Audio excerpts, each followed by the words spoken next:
Greetings and welcome to another Dev Bootstrap screencast. In today's screencast, we're going to cover the Jest testing framework for testing an existing TypeScript application. So let's go over to our browser and check out Jest. Jest describes itself as being a delightful JavaScript testing framework with a focus on simplicity. And actually, I quite like it for its simplicity, and also I feel I'm familiar with it because I've come from a Ruby background using testing frameworks such as RSpec. And actually, when I start using Jest, I feel quite comfortable with the way that it works and its philosophy and how it's implemented. So I think it's a really good framework to use for testing your applications. So let's have a look at the application that we're going to test. And this is the application here, and it's actually the same application that we built during the Solid screencast series earlier. So I encourage you to check that out and have a look at how we built this application. Obviously, today we're not going to go through how we built the application. Today we're going to focus on how we can test the application using Jest. Now, just as a quick reminder though, if you go into test examples, this is not Jest, by the way. This is just a TypeScript script that basically uses the classes of this application to test it using a simple console logging approach. And if you look at this, you can see how the application is designed and how it pieces together. So it's a sort of composite design. It has a file store which writes files to the disk. It has a caching mechanism. It has a logger, and it has an interface here called message store, which allows us to interact with it through a save and a read method. So this is the current way we're testing it, but I want to now use Jest.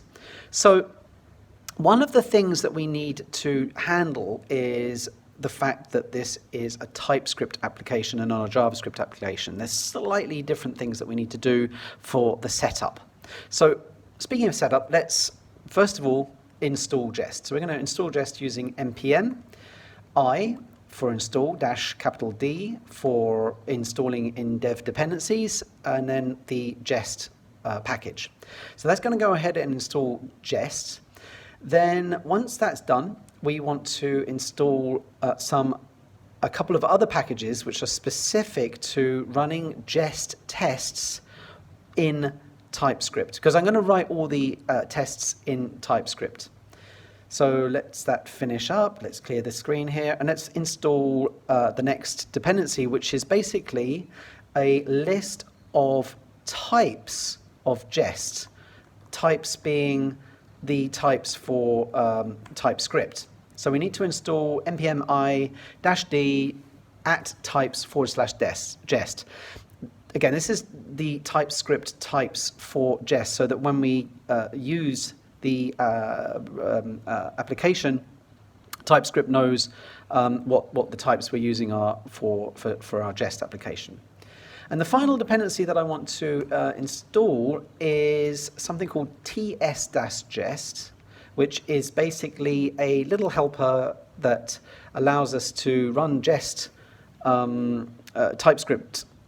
Jest files written in TypeScript without having to first compile them. So it's a handy little sort of compile first, then run the tests. So with our dependencies installed, we can head back over here and take a look at our JSON, package JSON file, and we can see all the dependencies that have been added in here as we just saw. Now there's one other dependency, or one other thing we have to configure, I should say, which is a Jest config file. I'm going to use the console here, the terminal here inside Visual Studio Code, to add a file. I'm going to use touch, and the file is jest config.js, and in that file here that's created, I'm going to add a couple of configurations which I've already written out, so I'm just going to paste them in here. And this just is a helper for us to use the ts-jest component that we added earlier, so that we can just run the tests pretty straightforwardly from the command line without having to compile first. And that also means that here, when we add in the scripts, we've added a test script here, which just simply runs Jest. It doesn't need to run Jest, it just runs Jest. And the Jest config helps us out with that. So speaking of which, let's just run npm test and see what happens. And anyone who's done testing before would expect this kind of problem, which is basically we don't have any tests at all set up. We don't have anything set up at all. And so we've installed the dependencies and we've added that config, but we now need to write a test. So we're going to write our tests in a folder, tests/src. Okay, so that's just created this folder here. Okay. And I'm going to write a new test in here for the file store. Okay, so perhaps what we can do is let's just take a quick look at the file store class. This is the class that I want to write a test for, and we'll start off with something easy, which is I want to test this method here, the getFileInfo method. It's a simple method to test, and it gets us up and running. Gets us up and running to make sure that we're on the right page and everything is configured correctly. In fact, what I can actually do is I can just create a quick test file in our test directory, like so, and I'm going to call it file store test ts, like that, and then I'm going to open up that file, so file store test ts, and the first thing I'm going to do is I like to do a little sanity check actually, just to see if I've got everything wired up properly. So if I create a quick test here that sort of says that asserts true is true, right? So we can describe is working, for example. And we can say here, okay, it should work, right? And we can put here a arrow function, and we can say expect true to be truthy, right? And that should be it, and we can do npm test and see what happens. Okay, so that's running, and we get a syntax error. That's because I have forgotten a brace here. Okay. All right. So we should see this test passing. It should say, yeah, true is true. Okay, it's working. So that's just something I like to do when I first set up Jest or anything like this. I like to make sure that it's all configured as expected. Okay, so now what I want to do is test the file store. So as I mentioned earlier, I want to test the getFileInfo method. Let's take a look at that method. We can see that it takes an ID and it returns a string. And the string should be the full path of the file that we want to persist to disk. And the file name is id.txt. So the ID that's passed in should become the file name. So the first thing that we want to do in order to be able to test this is actually import the file store class from our directory where we have the actual code, which is in here, right? So that brings in the file store. Then what I want to do is update is working, and I'm actually describing the file store. And I want to create a new file store instance, like so. Okay. And I want to check that. So what am I testing here? Well, if you remember from the solid videos, we called this as part of our interface, the iFileLocator interface, which you can take a look at here. So it's an interface that defines one method. So we could say that we are describing the I file locator. All right, that's what we're describing. And we create another fat arrow here. And okay, let's get rid of this one. Let's get rid of that test. Okay, and so what are we wanting to test? Well, we're testing the getFileInfo method. So let's put in another describe here. And you might think, well, why am I doing so many describes and stuff like this? Well, I like to write my tests in this way so that it's clear when the tests are run exactly what part of the code we are testing. So it should return the full path of the message file by ID, right? And again, we need the function here. Okay, and then what we not want to do is we expect that calling the file store getFileInfo method with, let's say, a number, let's say 1, because again, the file store. Let's maybe put the file store over here so we can see it as we're writing the test. So the test is here, the file store is over here. All right. So we pass in a number and we're expecting it to give us back this, right? It's going to be a constructed path for our file. And so what I'm going to do is I like to often create a variable or prepare a variable for the expected return value. So I'm going to just say expected path. And this is a new variable which I haven't created yet. So I'm going to create it just above expected path. All right, and I will want the path to be it's going to be the same as this. So it's going to be underscore dir name, this dot directory, and this type of file name. So one thing is to note is that underscore dir name is part of node that gives you the current directory where the code is running.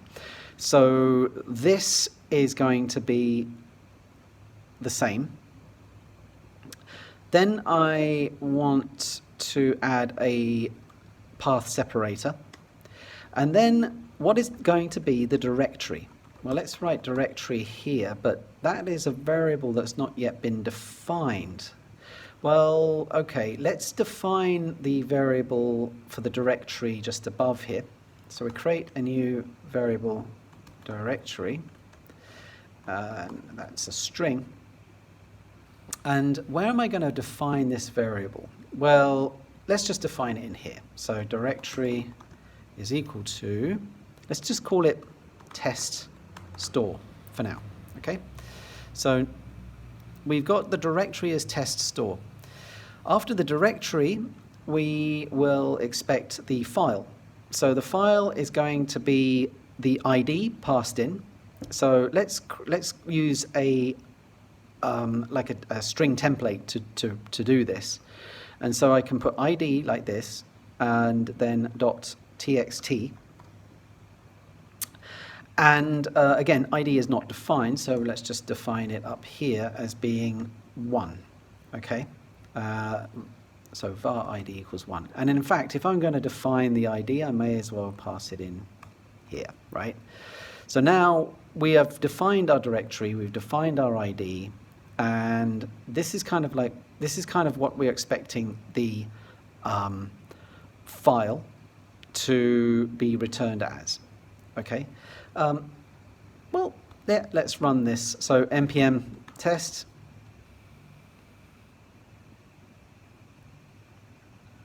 Okay, and we get a error saying it's saying that cannot read property of undefined? Yeah, well, that's because, of course, we haven't created an instance of file store yet. So let's do that. Okay. So how do we create an instance of the file store? Well, file store is equal to new file store. Okay, and it takes a directory. It takes a directory as a string. Then we pass in the directory that we just created up here. So, like that. And let's run that again. Okay, and this time you can see actually that it's run the test, but the results are slightly different. And the issue is the dir name. As you can see here, the expected value in green here, that's the value here that I've put together here, includes the directory tests. And the received value from this, actually running this method, does not include the directory tests. So one way to fix that would be to actually cheat a little, because we know it's not going to include that directory. So we just replace the string tests with an empty string, like so. And then we run the tests again, and hopefully this time we get a pass. And we do. So this is our first running and passing test for our application. Now that we have the iFileLocator interface method tested, let's move on to reading and writing to the disk. Let's start with writing to the disk. So let's create another describe block here. And this is going to be for our iStore writer. Okay. And what we're going to do is we're going to test the method of the iStore writer. Well, the iStore writer is an interface. It's defined up here, as you can see. And it defines the save method, basically. So save method is right here. This is an interesting challenge, actually, now, because we need to basically, you know, if you look at this method, it's only 2 lines, but it's actually quite a challenge to test. 2 reasons why it's challenging to test. The first thing is the getFileInfo method returns the path of the file that we want to save based on the ID. And then the next method actually writes that file to disk. And when we're doing testing like this, we ideally do not want to either hard code the path where we're going to save our file for testing purposes, because that makes running the tests on CI servers and on other developers' machines a little bit cumbersome, because there would be a setup step, you know, please create this directory so the tests pass. We don't really want to do that.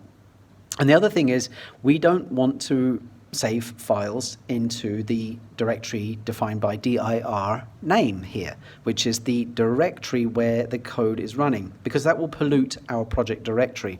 And that would mean that we'd have to have gitignore added to ensure that we don't accidentally commit test files, and it will just bloat the directory of any developer that runs these tests. So what's the solution to this? And what I personally like to do is to use the built-in operating system TMP directory functionality. And fortunately, in Node, we have available to us such a function. So we can import that in right now, which is part of the OS package. So there's a TMP dir function that is available from the OS package in Node. And while we're at it, let's also import the functions for reading from the file system and writing to the file. And this is coming from the FS package of Node.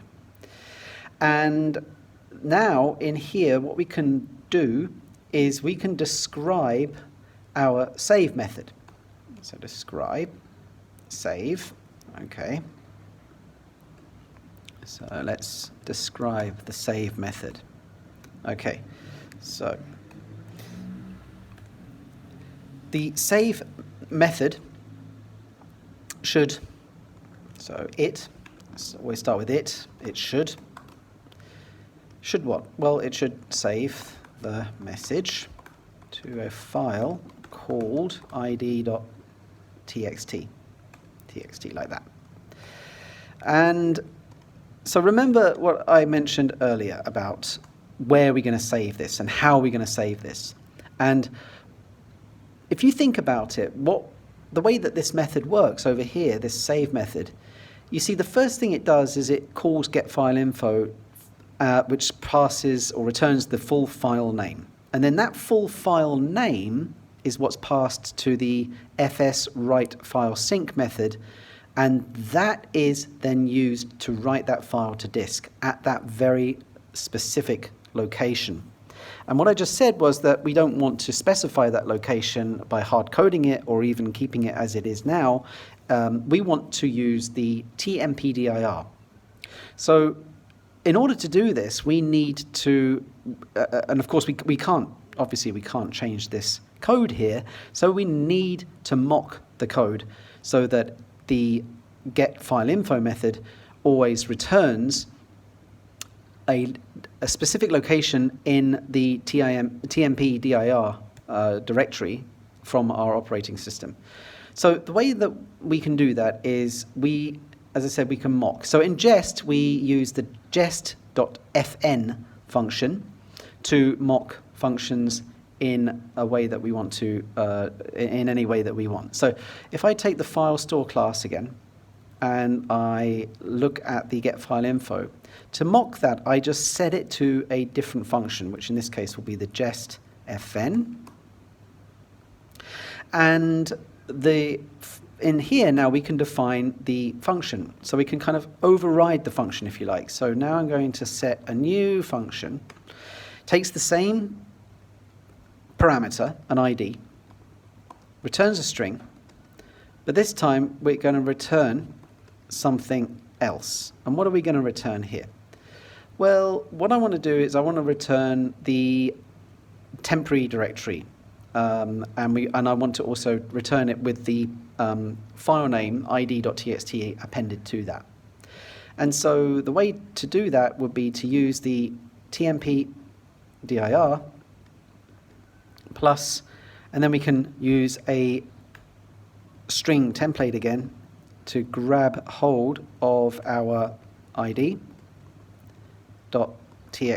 so we get that set like that. So now what this is saying here, if I pull this down a little bit here and move this across, what this function is doing is we're basically redefining the getFileInfo method to this mocked method here that is always now going to return this tmpdir plus the id.txt.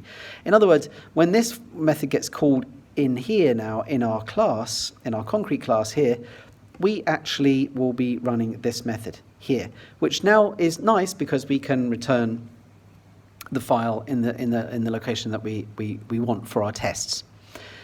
And once we've done that, we can now run the save method. So if we do filestore.save, and we pass in the ID, and we pass in a message, MSG, let's say. And one thing you'll notice is it's saying like ID and message are not defined. So let's just define them here. We can do some cleanup later, actually, where we can just make sure that we don't have to kind of keep on defining stuff.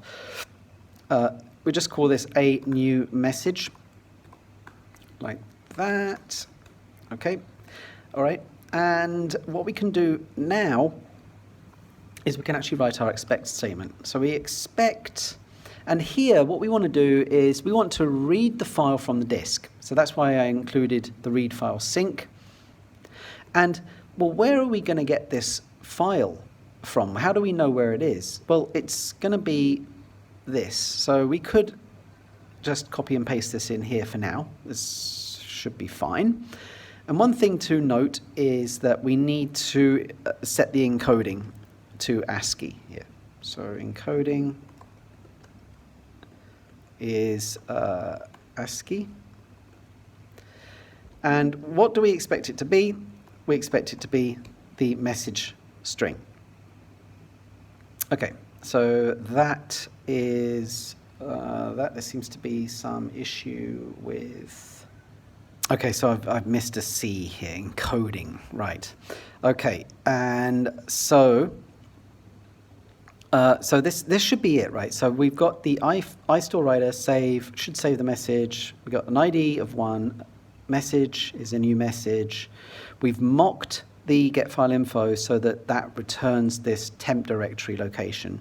We call the save method, and then we read the file from the disk based on the same value returned from the mocked method, and it should return the message text. So let's run the test, npm test, moment of truth, and see what happens. And it passes.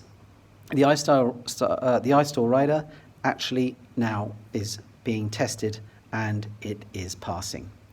So we've now tested 2 of our interfaces in our application.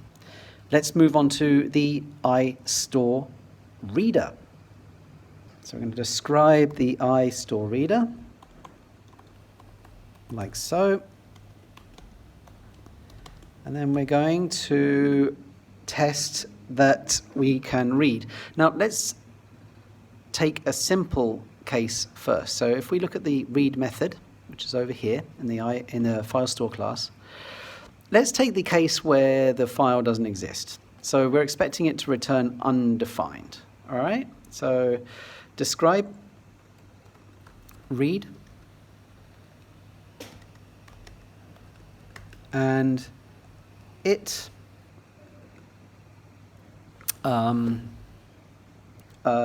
let's say actually describe again. Let's say when the file does not exist. Okay. When the file does not exist, it should return undefined. Undefined. All right. And what we should see here, oops, I didn't put a comma there, right? So what we should see is that when we call filestore.read and we pass in some arbitrary number, we expect it to be undefined, okay? So let's try that out, npm test, and see, do we get that passing? Do all the tests pass? And yeah, we do. So where is it? It was here, iStore reader. When the file does not exist, it should return undefined. So that method is working perfect. Great. So let's try another example, which is when we want to read a file that we actually, when the file exists, it should read it back. So let's describe when the file exists, that it should read the message from the file given an ID. And in this case, what we can do is we can set our message equal to, say, something, a new file to read. And what I want to do is I'm going to use the brought in write file sync method. And I'm going to do this. I'm going to do it in this way because I want to make sure that I write the file, that the file exists, and I'm putting it there myself as part of the test rather than as part of some other approach through the class rather. So and the other thing that we have to do here is, again, we have to mock the get file info because we want to be able to ensure that we know where that is. And as I said, we can do refactoring later where we don't have to copy and paste this kind of stuff all the time, but I'm going to basically copy and paste that where I mocked that method. And then I'm going to write to the disk this file. So I'm going to pass that in here, and I'm going to pass in the message, and I'm going to set the ID. As you can see, it's not set, so I'm going to set the ID to, let's just set it to 3, just so it's kind of different to the other methods. And then I'm going to expect that the file store read method for that ID returns the message that we just saved. So let me just run through this again. This method here is basically we're setting, or this test I should say, is setting a message string that we're going to persist to the disk. We're setting the ID that's going to end up being the file name.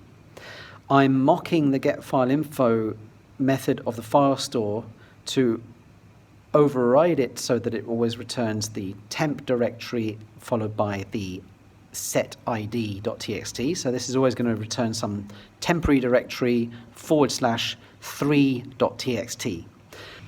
I'm going to then write the file to disk using write file sync, and I'm going to use the same temp directory and file path that I set here in getFileInfo, so that I know now the file is where I expect it to be. But of course what I expect is that the file store read method, when passing in the ID 3, will return me this message, thereby proving that the method, the read method, works. So let's run that test.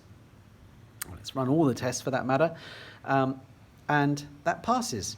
So that's pretty much it for the file store, and I think what I'll do is at this point I will pause this screencast for the time being, and we will continue in another screencast where we can test the other classes of this application. But I think this gives you a sense of the kind of things that we need to do in order to test file system applications, systems that read and write files to the disk, and how we can make use of Jest mocks and the operating system functionality provided with Node, such as the tmpdir function and so on and so forth. If you take a look at the repository, there is a folder in there called conclusion. That's where all the tests have been written. They've been refactored. There's no repetition of setting variables like we have here. And so go ahead and take a look at that. And as usual, please, if you like this video, please do hit the like button. Please subscribe. I'm going to be producing more videos and more screencasts, more tutorials in the future. So please stay tuned and take care. Have a great day. Thank you guys. Bye-bye.